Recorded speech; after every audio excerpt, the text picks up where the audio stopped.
Nous revenons avec vous, chers invités, pour la suite du débat. Germain Poli, directeur de publication de Togo Réveil, Adam Adjronou, directeur de publication de Vision d'Afrique, et l'analyste politique Gabin Adjao.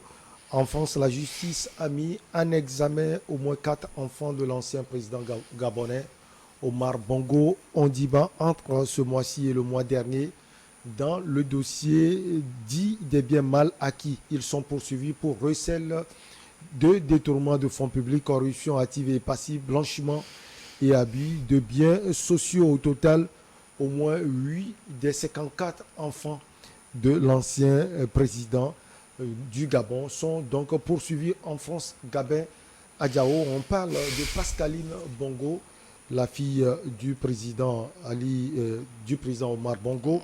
On parle également de Denis Junior Bongo. Oui, Pascaline Bongo qui était directrice de cabinet de son père défunt et Denis Bongo qui est en même temps le petit-fils de Denis Sassou Nguesso. Bon, vous savez, cela pose réellement le problème de bien mal acquis et de la gestion de notre patrimoine. Parce que là, quand on accuse ces deux dames et messieurs, ça veut dire que c'est le président Bongo qu'on accuse indirectement. Parce que là, la gestion du président Bongo. Parce qu'on dit que la famille Bongo. Non, pas la gestion de la famille Bongo. Parce que on dit que la fortune qui a servi à acheter ces biens immobiliers-là, c'était la fortune du feu Omar Bongo. Et cette fortune a été acquise de façon maladroite. Donc aujourd'hui, cela pose réellement le problème de ce que nos chefs d'État font avec les ressources qu'on leur confie.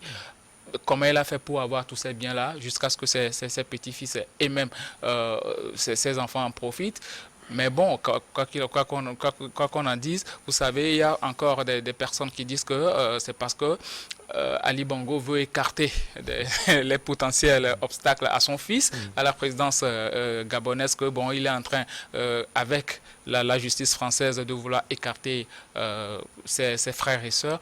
Mais quand même, à un certain moment, il va falloir se poser les réelles questions. Est-ce que c'est vrai ce que la justice française reproche à la famille Bongo ou bien à ses enfants? Donc c'est là le véritable problème qu'il faut se poser aujourd'hui. Et c'est bien vrai, parce que ces enfants-là, on les connaît. Tous les enfants de présidents en Afrique ne font pas de grandes fonctions, ils ne travaillent pas beaucoup, mais ce sont les plus riches. On se souvient notamment de l'affaire de Théodoro, le fils du président, vice-président, on s'en souvient. Et aujourd'hui encore, ce problème de bien mal acquis là se pose. Il va falloir que le président africain se réfléchisse réellement à ce qu'il faut faire avec de l'argent. Vous pouvez amasser toutes les richesses, mais par après, vous ne partez pas avec. Maintenant, le plus important, c'est d'arriver à rendre votre peuple heureux. Si vous arrivez à faire ça, vous vivez très bien.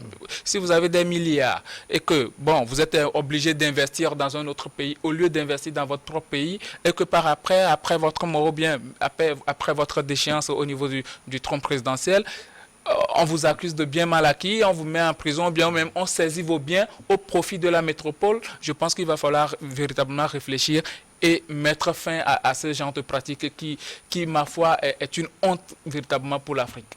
La justice soupçonne donc ces 4 enfants d'Omar Bongo Ondimba d'avoir sciemment bénéficié d'un patrimoine immobilier frauduleusement constitué en France par leur père. L'ensemble de ces biens a récemment été évalué par la justice française. On parle de 85 millions d'euros. Tout à l'heure, Germain Poli, Gabin a parlé, peut-être selon les analyses, de la volonté du président qu'on a vu sur les images tout à l'heure, Ali Bongo Ondimba, d'écarter ses frères. D'autres analystes pensent que ce sont les rapports aujourd'hui tendus, un peu d'ailleurs, entre le Gabon et puis la France qui causent aussi cela.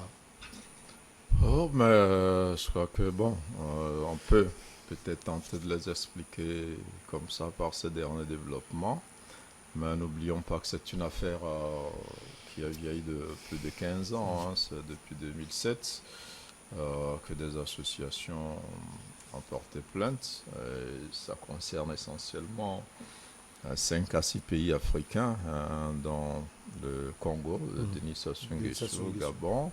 Il y a Guinée équatoriale, on en a parlé. Il y a l'Angola, on en a parlé. Il y a le Burkina Faso aussi.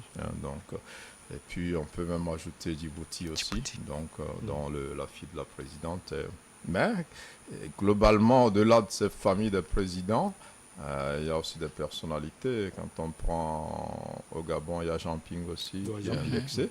Il y a le président Ali Bongo lui-même, qui est indexé dans ce rapport. Donc, il ne peut pas utiliser ça contre ses frères quand lui-même est concerné, est sur la même liste des gens qui pourront être poursuivis. Peut-être en tant que président, la justice n'arrive pas à le toucher actuellement, que ça pourra se faire après, mais en même temps aussi, il n'y a pas que les Gabonais qui sont poursuivis dans cette affaire. Il y a des Français, il y a des notaires, des avocats, il y a la banque BNP Paribas aussi qui est concernée, des agences immobilières.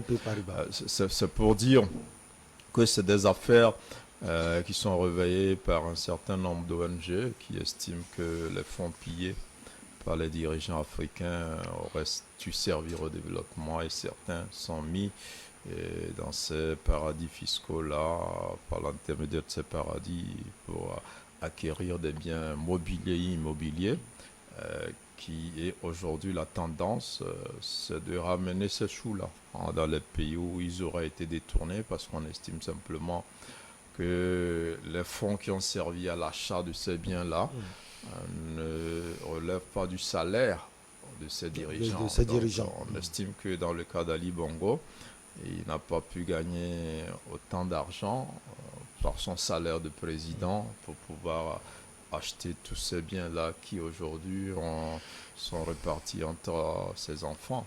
Bon, pour l'Africain normal, on se dit, bon, un président, c'est normal qu'il soit riche. Pour quelqu'un qui est en Occident, il se dit, mais c'est trop. Un président, son salaire ne lui permet pas de pouvoir avoir cela. Et donc, on veut aujourd'hui poursuivre ces gens-là, récupérer ces biens et les rapatrier. Alors, il y a des pays qui font bien, comme la Grande-Bretagne, comme peut-être l'Espagne, comme les États-Unis peut-être, qui renvoient ces fonds-là dans les pays où ils auraient été détournés. Mais en France, par contre, on tente aujourd'hui à reverser ces fonds-là au niveau de l'Agence française de développement pour pouvoir venir intervenir en Afrique avec ces fonds. Alors, est-ce que pour quelqu'un qui bénéficie de la fortune de son père, comme Ali Bongo et comme Omar Bongo, on peut dire qu'il a profité sciemment de... Bon, ça va être difficile parce que ces enfants aussi ont des avocats qui essaient de montrer qu'il ne s'agit pas de biens mal acquis. Ça reste un long combat judiciaire qui est en train de s'ouvrir là. Je ne sais pas comment ça va finir. Mais ce que vous disiez aussi qui est important, vous savez, aujourd'hui, le Gabon est entré dans le Commonwealth. Le Togo également, et vous avez vu que en France, on commence aussi par dire des choses sur le Togo qui n'étaient pas dans cette liste des biens mal acquis. Donc, ce n'est pas exclu.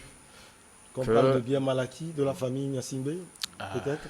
Oui, mais ça va être difficile parce qu'aujourd'hui, on ne voit pas que le président togolais, l'ancien président, ait acheté des maisons en France, des voitures comme pas possible, des meubles et tout ce qu'on peut dire. Bon, les pays que j'ai cités tout à l'heure, c'est les plus ciblés.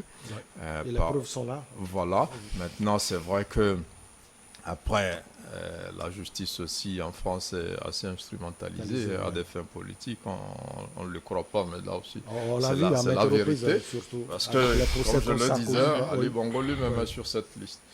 Pourquoi on ne le met pas en examen? Et on met en examen les autres membres. Il y a eu quand même 3 qui ont été mis en examen entre mars et avril. Là, il y a 4 autres ou 5 autres. Ça va continuer, mais ça reste de longs combats judiciaires.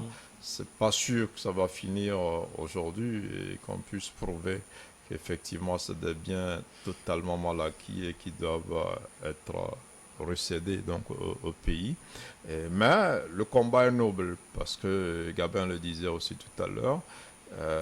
Il faut que les dirigeants africains par rapport aujourd'hui aux défis de développement, aux défis liés à la lutte contre la pauvreté, arrêtent de détourner et investissent beaucoup plus dans leur pays. Et plusieurs pays aujourd'hui font l'effort donc de la bonne gouvernance. On n'est plus aujourd'hui à ce président-là des années 60, 70 qui avait une facilité de faire main basse sur les économies de leur pays et de s'enrichir. On a vu des cas Mobutu aussi qui ont été l'un des tout premiers cas cités dans ces affaires-là. Et donc, c'est une bonne chose que la justice, de temps en temps, réveille ces affaires-là, surtout pour les présidents qui sont au pouvoir actuellement, pour qu'ils se disent que ça ne sert à rien d'offrir un appartement à mon fils ou à ma fille, et que dans une dizaine, quinzaine ou vingtaine d'années, on en vienne lui demander de prouver où elle a trouvé les moyens pour acheter ces meubles ou ces immeubles. Donc, c'est un combat qui est réel et les ONG sont vraiment derrière ces combats-là. Mais ça va rester des affaires qui vont être très longues, très longues, des procédures judiciaires très longues. Et après, on ne sait vraiment pas comment tout ça va finir. Mais il y a des cas assez aggravés. On a vu aussi au Nigeria, Sani Abacha aussi, dont l'Angleterre a reversé une bonne partie des fonds qu'il avait détournés. Mais ça reste des cas où, quand les Occidentaux n'ont pas intérêt, ils brandissent ce genre d'affaires. Voilà. Alors, il parle de longue bataille plutôt. On peut comprendre. Et ça va être également une longue bataille entre la France et le Gabon. On voit cette bataille aujourd'hui entre la France et la Guinée équatoriale. Parce que si ça commence comme ça, Adama Adjornou, on voit les politiques qui rentrent dedans. On a vu avec le fils du président actuel de la Guinée, Théodoro Obiang-Nguema, qui est le vice-président, comme vous l'aviez dit. Oui, vous savez, c'est un cycle interminable qui malheureusement ternit ces derniers temps l'image de la justice française. Parce que lorsque vous suivez le fil de ce qu'on était déjà mis en examen passé et qui malheureusement n'ayant pas donc abouti, ça veut dire qu'il manque sérieusement des éléments pour étoffer vraiment donc la procédure, prouver véritablement que c'était des mal bien acquis. Et surtout, moi, ça me cause un problème. Vous savez, lorsque la France aujourd'hui essaie de sortir ces dossiers sur des anciens présidents que elle-même a essayé de nommer autocrates, ça cause problème. Mais, et ça également, moi, m'amène à dire que nous, Africains, aujourd'hui, c'est vrai qu'il y a ce sentiment. La France, elle est divisée dans ce cas. C'est la France judiciaire qui fait ce boulot. Alors que ce que vous dites, c'est purement la France politique peut-être. Non, mais la France politique, en ce qui concerne ce dossier-là, est mes pieds liés par rapport à la France judiciaire. On ne peut pas aujourd'hui s'en passer. Médiatique. Ouais, tout à fait. Parce que maintenant, ce que moi je me pose comme question sur nous les Africains, c'est même président qu'ils ont surnommé des autocrates. Il y avait cette même France qui a bénéficié de ces biens qu'ils surnomment mal acquis dans ces pays-là pour bâtir un certain nombre de choses et que nous ne réclamons pas. C'est ce qui m'amène à dire aujourd'hui, donner raison un peu à Gbagbo qui dit moi je vous amène l'argent et vous me jugez comme étant des biens mal acquis. Je ne vous apporterai rien. Ce qui a fait que lui, il ne s'est jamais empressé de pouvoir aller investir quoi que ce soit en Occident. Il préfère aller investir à Korogo, etc. dans son pays ou dans d'autres pays africains. Et je pense que lorsque nous suivons un peu le fil de l'histoire, aujourd'hui, il est très difficile, même si nous n'avons pas des éléments pour dire que nous avons aujourd'hui une gouvernance assez saine, ou plus ou moins, je pense quand même que ça s'est beaucoup aménagé, compte tenu sérieusement de ces éléments qu'on sort. Donc, ça vous dire quelqu'un qui vient aujourd'hui au pouvoir, il lui serait très visible. De toutes les façons, c'est aujourd'hui difficile, même si nous sommes d'accord que sur certaines lignes, il peut y avoir des doutements, mais sérieusement, compte tenu de ces aspects-là, c'est très difficile qu'une personnalité puisse détourner l'argent aussi, soit-il de pouvoir donc aller investir enfin, parce que vous n'êtes pas sûr d'avoir un retour assez efficace ou pratiquement, c'est une autre manière, à mon humble avis, de détournement, comme ce que nous avions constaté entre-temps dans nos pays, puisqu'aujourd'hui on parle des biens culturels qui ont été donc spoliés, c'est du vol. Mais aujourd'hui, il est très difficile qu'on puisse évaluer tous ces biens-là ont rapporté à la France pour que la France puisse les évaluer et nous les retourner. Et au même moment, cette justice également pouvait quand même s'auto-saisir sur ces affaires-là. Mais elle est miette. Elle ne le fait pas. Elle est miette. Donc ça voudrait dire quelque part que c'est une autre manière, lorsque vous arrivez aujourd'hui à nouer d'autres relations, comme l'a su bien dit, j'aimais en parlant du Commonwealth, où pratiquement on trouve des artifices.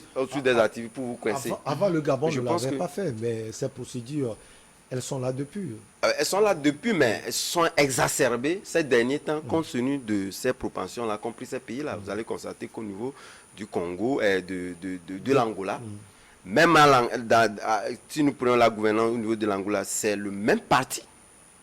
Le même parti où est issu parti l'ancien de président Dos qui Santos. continue par poursuivre réellement des fils de l'ancien président Oui. pour des biens également mal acquis. Ça veut dire quelque part que la France n'a pas de leçon à donner à des Africains en ce qui concerne la gouvernance de ces biens, parce que nous-mêmes, je pense que nous en avons pris conscience, même si entre-temps, les gens, puisqu'il est très difficile de pouvoir justifier que ces biens-là étaient des biens mal acquis, puisque la gouvernance, entre-temps, n'était pas la gouvernance qu'on connaît aujourd'hui, dont les gens avaient la possibilité d'offrir telle ou telle chose en France, puisque c'était l'Eldorado, où personne n'avait pensé que ces biens-là étaient plus ou moins garantis, ce qui n'est pas aujourd'hui vérifié. Donc je pense qu'il appartient aux pays africains d'être d'abord solidaires et de faire en sorte que cette situation-là puisse cesser. Parce que ça n'honore pas d'abord aussi bien la justice, c'est vrai, pour des gens qui sont dans l'opposition, ils estiment que voilà, étant donné, et le frère l'a si bien dit aujourd'hui, c'est vrai, les gens qu'on ne connaît pas régulièrement ayant donc une fonction qui puisse donc leur permettre de pouvoir prouver l'origine des biens pour aller s'acheter peut-être des villas ou des biens en Occident, on peut véritablement avoir des éléments à discuter, mais au même moment, je ne pense pas que ce soit l'alpha et l'oméga de ce que veut faire exprimer aujourd'hui la France. Il faudrait quand même qu'on aille au-delà et cette solidarité au niveau des juridictions.